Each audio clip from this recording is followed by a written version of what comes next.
মালয়েশিয়ায় গত কয়েকদিন ধরেই দরপাকড় শুরু হয়েছে অবৈধ বিদেশিদের বিরুদ্ধে। রাজধানী কুয়ালালামপুর সহ প্রায় সব শহরেই অবৈধ প্রবাসীদের আটক করছে দেশটির অভিবাসন বিভাগ। কর্মস্থলের পাশাপাশি সড়কে চেকপোস্ট ও আবাসিক এলাকায় চলছে কাগজপত্র যাচাই।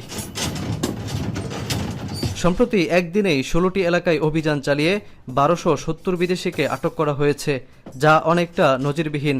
এতে আতঙ্কে দিন কাটছে এখানকার অনিয়মিত প্রবাসীদের। অন্তর্বর্তী সরকারের কাছে একটা আবেদন করব, যেন এবারে এই সিন্ডিকেটকে দূরে রাখা হয় এবং জিটিজুর মাধ্যমে খুব সহজে যেন মানুষগুলো বিদেশে আসতে পারে এবং নিজেদের কর্মসংস্থান ঠিকমতো পেতে পারে। আমাদের যারা প্রবাসী ভাইয়েরা অবৈধ হয়ে গেছে তাদের নিয়ে আলোচনা করা দরকার। এমন বাস্তবতায় মালয়েশিয়া সফরে আসছেন বাংলাদেশের অন্তর্বর্তী সরকারের প্রবাসী কল্যাণ ও বৈদেশিক কর্মসংস্থান উপদেষ্টা আসিফ নজরুল। 15 মে মালয়েশিয়ার মানব সম্পদ ও স্বরাষ্ট্রমন্ত্রীর সঙ্গে বৈঠক হওয়ার কথা রয়েছে তার। বৈঠকে বৈধতার সুযোগ দিতে আলোচনার অনুরোধ জানিয়েছেন প্রবাসীরা। এছাড়াও ব্যয় কমিয়ে নিরাপদ অভিবাসন নিশ্চিতে নতুন কর্মী প্রেরণের ক্ষেত্রে জি2জি পদ্ধতি অনুসরণের জোর দাবিও তাদের। রাত্রেবেলা দিনের মানে ঘুমাইতে পারতেছে না, বন জঙ্গলে গিয়ে ঘুমাইতে হচ্ছে তাদের। তারা মালয়েশিয়াতে খুব আতঙ্কের ভিতরে আছে এই মুহূর্তে তারা। আমরাও আছি, যারা বৈধ আছে তারাও খুব আতঙ্কের ভিতরে আছি।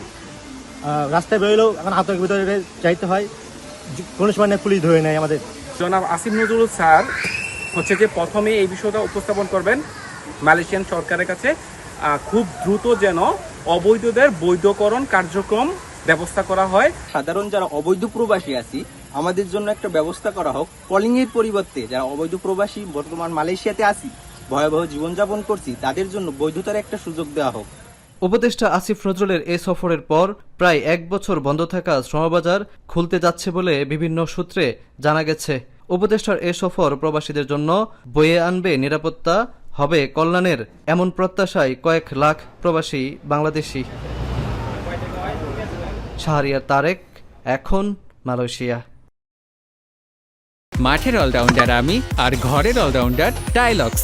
টাইলক্স টয়লেট ক্লিনার, ক্লিন মানেই টাইলক্স।